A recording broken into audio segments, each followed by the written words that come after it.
I'm Paul Bentley, I'm 46. I've lived in Hull pretty much all my life. I left Hull when I was 23, came back in 2005 and been stuck here since.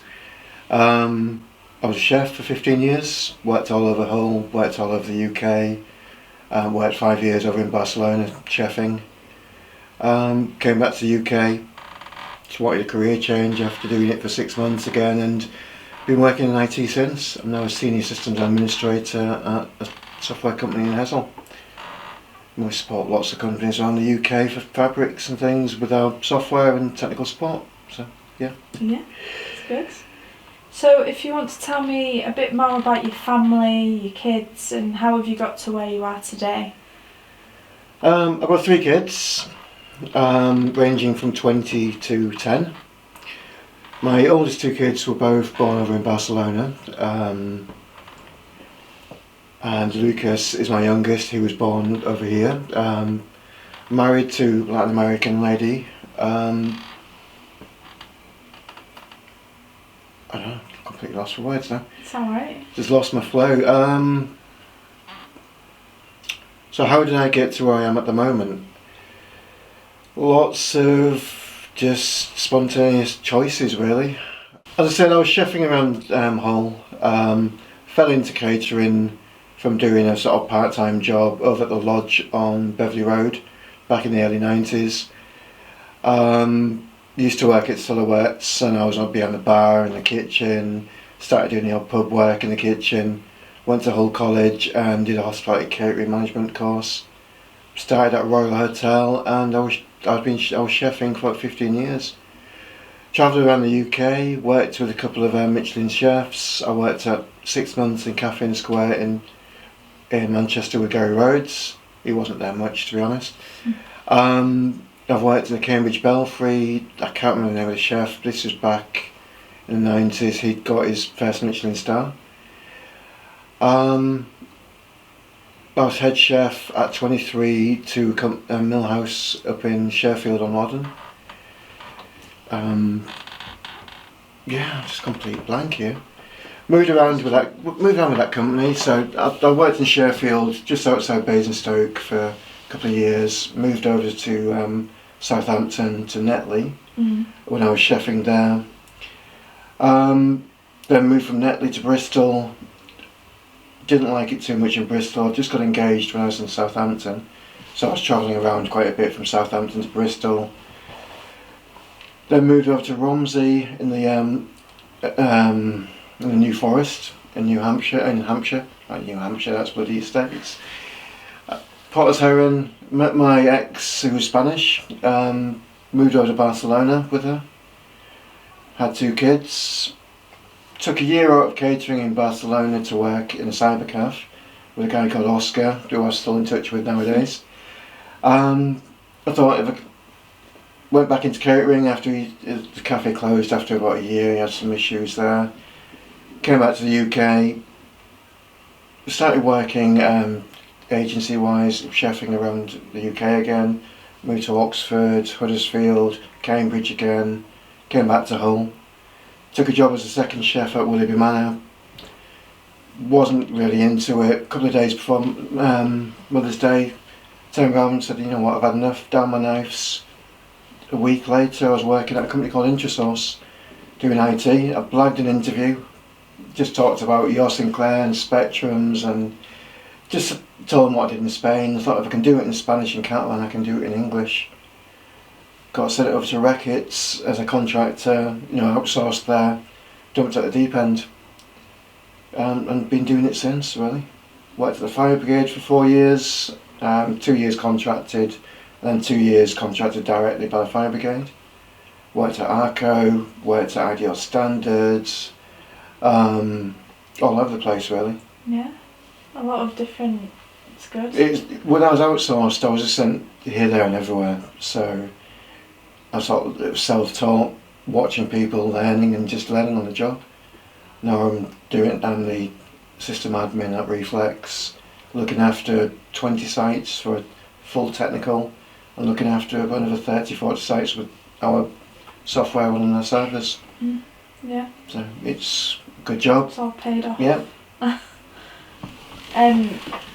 So tell me the most interesting fact about you. What you think is? I'm a geek. We like our films. We like our Lego, as you can probably see. I love tech. Bilingual. Speak pretty good Spanish. Not as fluent as I used to be. All my kids speak Spanish. My wife's first language is Spanish, so it's quite cultured in that way, I guess. I have a very big family. I'm just trying to think what else is interesting about me.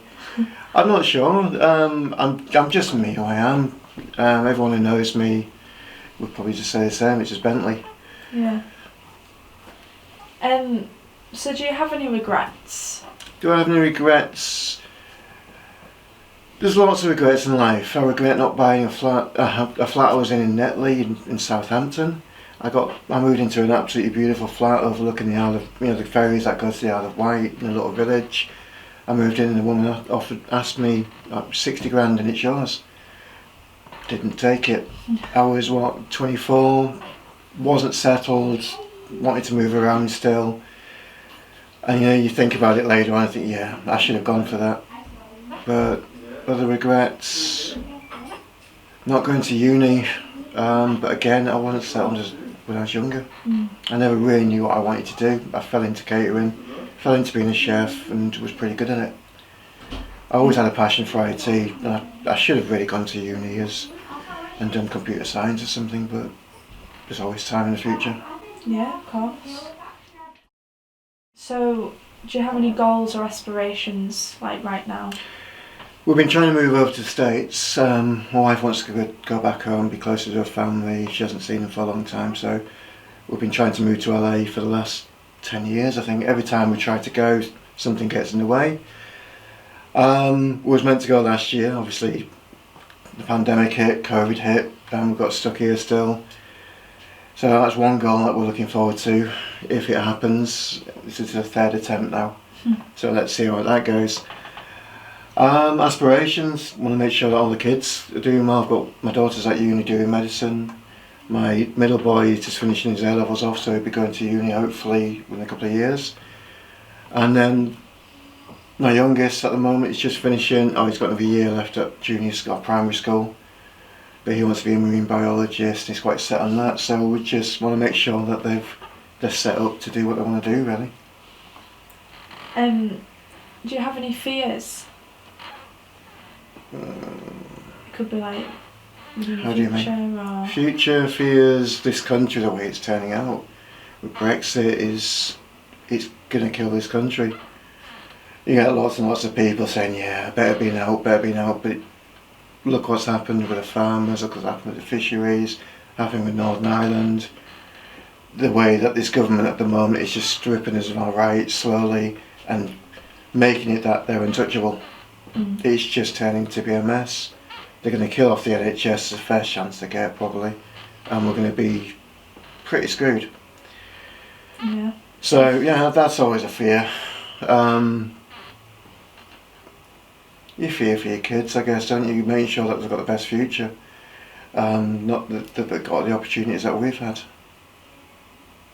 Other than that, just take it as it comes. Make the best of every opportunity you can do, and Yeah. just get on with it. Yeah, definitely. So, bringing it back to Hull, so what do you love about Hull?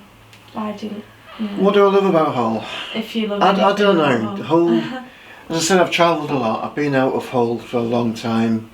Used to come back a lot on holidays to see family or stay with friends. There's nowhere like Hull, which is a good thing, but not always a good thing. Hull is very backwards in a lot of ways. Yeah, we can be at the forefront of technology with KC or with some of the things that happen with Hull Uni, but at the same time, the mentality of some people in Hull, the way Hull, even councillors and things, are all very old-fashioned in the views. It seems to be 4 or 5 years behind everywhere else. So it's very unique.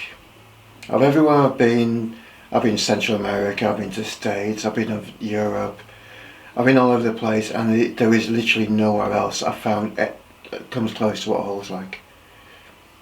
Yeah, it's very different. It's very different. So where do you see yourself this time next year? Yeah, that's a good question.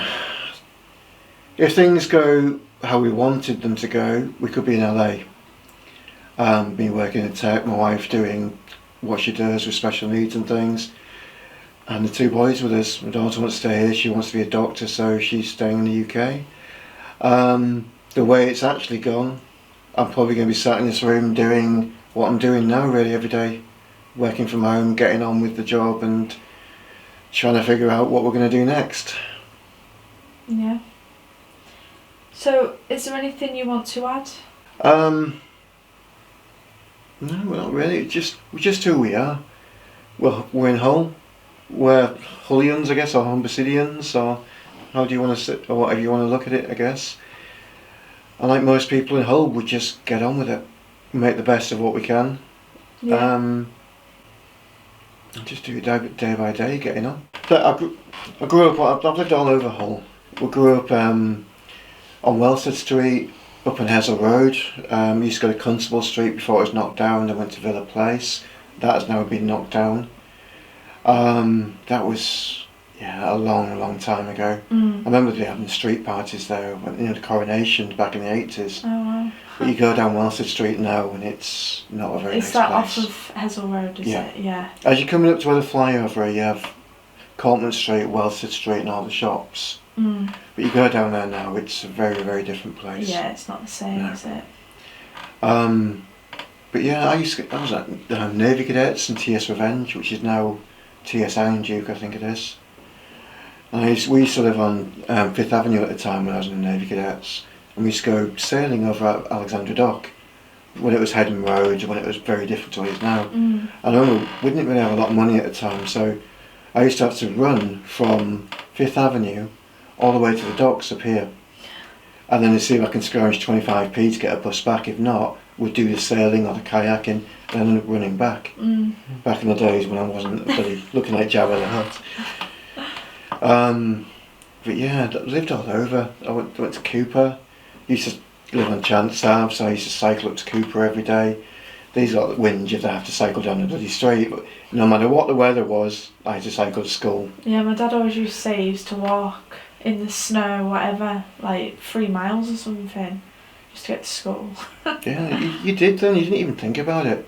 You just got on your bike, cycled from Tennyson Ave on Chance Ave all the way down to Cooper, no matter what the weather was. Didn't even think about it. Do your school, cycle back. Yeah. But nowadays, you tell them to cycle in the rain and they're going to complain like hell at you. You're like, no, I'm not going to do it. But, what else about Hull? Stories of Hull. So I used to work in silhouettes. That was very different in the evenings. It's now where it's on. You know where Park Street Theatre is, opposite St Stephen's. Yeah. That used to be Silhouette's nightclub in the 90s. Oh, it was a nightclub. Yeah, it was a nightclub owned by Ray.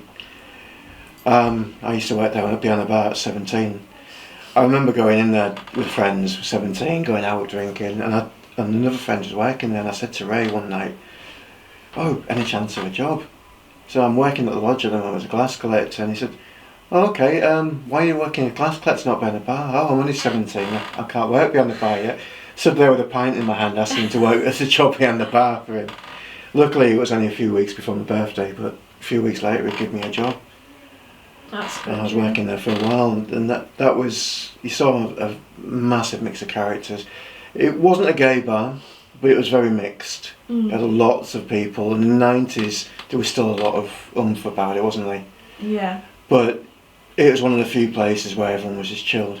Never saw a fight in there. Everyone was chilled, no matter what sexuality. They just had a laugh, had a good night. Yeah, just out for a good time. Yeah, it was a really, really good environment to work in that sense. Yeah, I worked all over Hull. Worked a lot of pubs in Hull. King's Ale House, the Lodge in the 80s, and the 90s was heaving every night.